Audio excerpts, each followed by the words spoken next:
नमस्कार दोस्तों, आज मैं आप सभी के समक्ष ग्यारस माता की कहानी प्रस्तुत कर रही हूँ। आइए शुरू करते हैं। एक बार एक राजा की दो बेटियां थी। छोटी बेटी एकादशी माता का व्रत किया करती थी।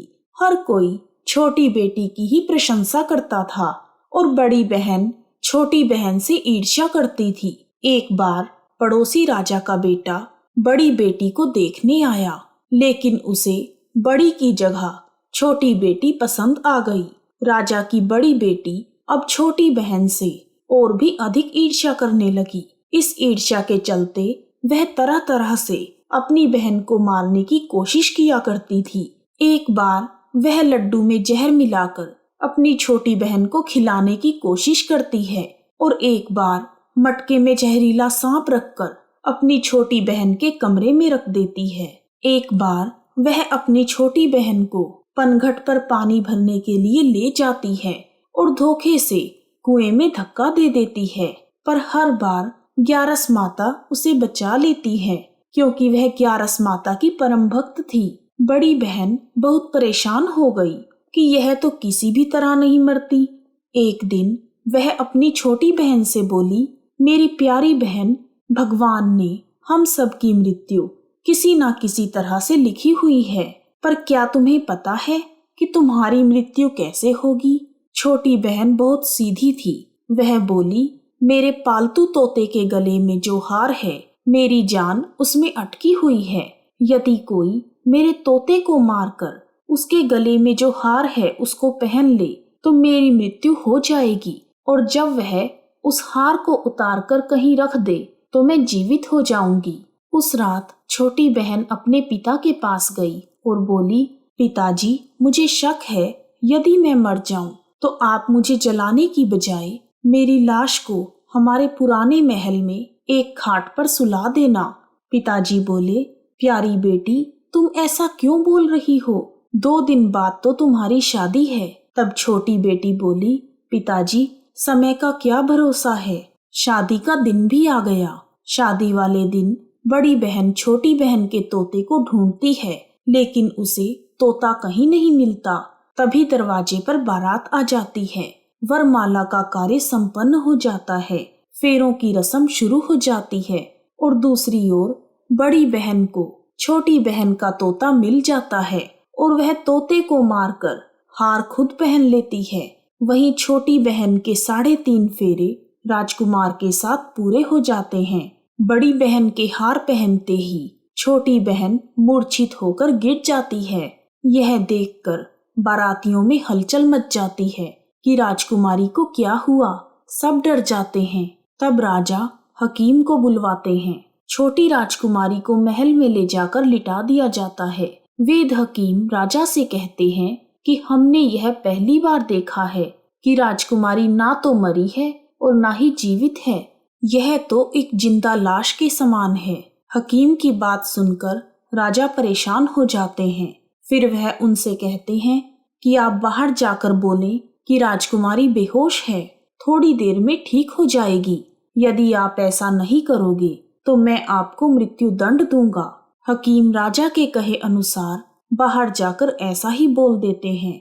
तभी बड़ी बेटी वहां आ जाती है और अपने पिताजी से कहती है, पिताजी, मुझे छोटी बहन के मरने का बहुत दुख है और उससे भी ज्यादा दुख इस बात का है कि बारात के वापस चले जाने से आपकी बहुत बदनामी होगी। आप मेरी शादी राजकुमार के साथ करवा दो, इससे बारात वापस नहीं जाएगी और आपकी इज्जत भी रह जाएगी। राजा को अपनी बड़ी बेटी की बात सही लगी। फिर बड़ी बेटी को छोटी बेटी के कपड़े पहनाकर फेरों में बिठा दिया जाता है, परंतु राजकुमार मना कर देते हैं कि यह मेरी पत्नी नहीं है।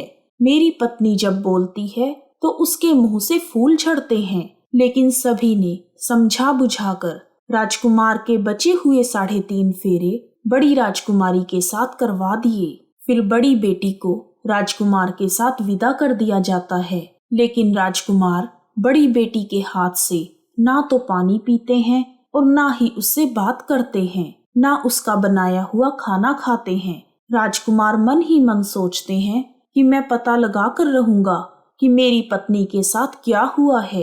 एक दिन राजकुमार बड़े दुखी मन से घोड़े पर बैठकर जा रहे थे कि घोड़ा वहीं जाकर रुका जहां राजकुमारी की अधमरी लाश को रखा गया था। राजकुमार ने घोड़े को आगे चलाने की बहुत कोशिश की, लेकिन घोड़ा चलने को तैयार नहीं हुआ। फिर राजकुमार ने सोचा कि घोड़ा यहाँ क्यों रुक गया है, कोई तो वजह है, कोई तो वजह जरूर है कि घोड़ा यहाँ से जा नहीं रहा। तब राजकुमार घोड़े से उतरकर पास में बने हुए एक पुराने महल में गए। वहां पर एक चौकीदार था। राजकुमार ने चौकीदार से पूछा, यह किसका महल है? तब चौकीदार ने बताया, यह राजा का पुराना महल है। तब राजकुमार समझ गए कि यह महल तो उनके ससुर जी का है। तभी राजकुमार ने वहीं खाट पर किसी को सोते हुए देखा और उसकी ओर इशारा करते हुए बोले, यहाँ कौन सो रहा है? तब चौकीदार ने कहा, यह राजा की छोटी बेटी है जो विवाह के दिन बेहोश हो गई थी। तब राजकुमार बोले, यह तो मेरी पत्नी है जिसके साथ मैंने 3.5 फेरे लिए थे। तब राजकुमार ने चौकीदार से कहा, मेरे यहाँ आने के बारे में तुम किसी को मत बताना, मैं तुम्हें बहुत धन दूंगा। चौकीदार मान गया। फिर राजकुमार महल के अंदर खाट के पास गया और बचे हुए 3.5 फेरे उसने खाट के साथ लिए और वह पूरा दिन रानी की खाट के पास बैठा रहा। जब रात हुई तो छोटी रानी जीवित हो गई और उसने अपने पति को देखा।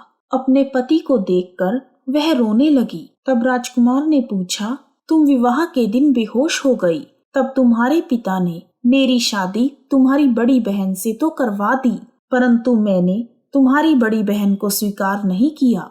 तुम मुझे पूरी बात बताओ कि तुम बेहोश कैसे हुई और अब रात के समय तुम जीवित हो गई, इसके पीछे क्या राज है? तब छोटी बेटी ने अपने पति को तोते और हार वाली सारी बात बताई और यह भी बताया कि मैंने अपनी बड़ी बहन को तोते के गले में पड़े हुए हार के बारे में बताया था। मेरी बहन मुझसे बहुत ईर्ष्या करती थी। उसने कई बार मुझे मारने की कोशिश भी की, पर ग्यारस माता ने मुझे हर बार बचा लिया। मेरे पालतू तोते के गले में जो हार था वह मेरी बड़ी बहन दिन में पहन लेती है और रात को उतार देती है, इसलिए मैं सारा दिन मूर्छित रहती हूँ और रात में जीवित हो जाती हूँ। यदि वह हार मुझे वापस मिल जाए तो मैं हमेशा के लिए जीवित हो जाऊंगी। यह सब सुनकर राजकुमार बहुत हैरान हुआ और बोला, कोई बहन भी ऐसा कर सकती है? यह सब सुनने के बाद राजकुमार पूरा दिन वहीं रहने लगा। बड़ी रानी ने दासियों को भेजकर पता लगाना चाहा कि आजकल राजकुमार दिन रात कहाँ रहते हैं, परंतु किसी को कुछ ना पता चला।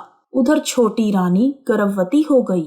एक दिन छोटी रानी ने राजकुमार से कहा, मुझे चाहे बेटा हो या बेटी हो, पर वह रात में ही हो, दिन में तो मैं मूर्छित रहती हूँ। एक दिन राजकुमार को किसी काम से बाहर जाना पड़ा। उसी दिन राजकुमारी को प्रसव पीड़ा हो गई। उसने ग्यारस माता को याद किया।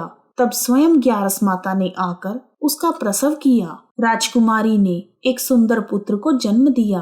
तभी वहां पर राजकुमार आ गए। राजकुमार ने भी ग्यारस माता के दर्शन किए। ग्यारस माता बोली, यह मेरी परम भक्त है, तुम इसका सदा ख्याल रखना और जब तुम्हारा पुत्र 5 वर्ष का हो जाए तो इसका हार इसे लाकर पहना देना। देखते ही देखते कुंवर 5 वर्ष का हो गया। एक दिन राजकुमार को किसी काम से शहर जाना पड़ा। जाते हुए उसने कुंवर से कहा, हे पुत्र, तुम अपनी माँ की खाट के पास ही रहना, मैं जल्दी ही काम निपटा कर आता हूँ। तब बड़ी रानी के दास दासियों ने राजकुमार को पुराने महल से निकलते हुए देख लिया और उन्होंने कुंवर को वहां से उठवा लिया। फिर कुंवर के 2 टुकड़े कर दिए। एक टुकड़ा उन्होंने चक्की के नीचे और दूसरा टुकड़ा अपने पलंग के नीचे रख लिया। छोटी रानी कुंवर को वहां ना देखकर ग्यारस माता को याद करती है और ग्यारस माता भिखारिन के रूप में बड़ी रानी के महल में जाती हैं। तब बड़ी रानी अपनी दासियों को भिक्षा देने के लिए भेज देती है, परंतु ग्यारस माता कहती है, मैं तो तुम्हारी रानी के हाथ से ही भिक्षा लूंगी। दासियां यह बात बताने जब बड़ी रानी के पास जाती हैं, तब ग्यारस माता बिल्ली के रूप में महल के अंदर आ जाती हैं और कुंवर के टुकड़ों को जोड़कर उनमें प्राणों का संचार कर देती हैं। फिर वह कुंवर को लेकर पुराने महल चली जाती हैं। छोटी रानी अपने पुत्र को देखकर बहुत खुश हो जाती है। एक दिन राजकुमार कुंवर को अपने महल में ले जाते हैं और बड़ी रानी से कहते हैं, रानी, यह बच्चा मेरे दूर के रिश्ते की बहन का है। यदि तुम पूरे मन से इस बच्चे को प्यार करोगी तो शायद मेरा दिल तुम पर आ जाए। तब बड़ी रानी उस बच्चे को बहुत प्यार से महल में रखती है। एक दिन राजकुमार कुंवर से कहते हैं, तुम अपनी मामी के गले में टंगे हुए हार को उनसे मांग लो, फिर हम वह हार लेकर तुम्हारी माँ के पास चलेंगे, परंतु यह बात अपनी मामी को मत बताना। फिर कुंवर बड़ी रानी के पास जाकर बोले, मामी मामी, मुझे अपना हार दे दो। एक बार तो बड़ी रानी मना कर देती है, पर तब उसे याद आता है कि राजकुमार ने कहा था, यदि तुम इस बच्चे का ध्यान रखोगी तो शायद मेरा दिल तुम पर आ जाएगा। इतना सोचकर रानी वह हार कुंवर को दे देती है और कुंवर उस हार को अपने पिता को दे देते हैं। तब राजकुमार बड़ी रानी से कहते हैं, आज हम तुम्हारे हाथ का बना हुआ खाना खाएंगे, हम थोड़ी देर में आते हैं, इतने में तुम खाना तैयार करो। यह सुनकर बड़ी रानी बहुत खुश होती है। उधर राजकुमार हार लेकर छोटी रानी के पास जाते हैं और उसको वह हार पहना देते हैं, जिसके परिणाम स्वरूप छोटी रानी जीवित हो जाती है। उसके बाद वह छोटी रानी और कुंवर के साथ राजमहल में आते हैं और बड़ी रानी को अपने ससुर जी के यहाँ छोड़ने जाते हैं और उन्हें सारी बात बताते हैं। यह सब जानकर उनके ससुर जी बहुत दुखी होते हैं और राजकुमार से क्षमा मांगते हैं। ग्यारस माता की कृपा से छोटी रानी के भाग्य जाग जाते हैं। बोलो ग्यारस माता की जय। हे ग्यारस माता, जैसे आपने छोटी राजकुमारी पर कृपा की, उसी तरह हम सब पर अपनी कृपा बनाए रखना। जय ग्यारस माता।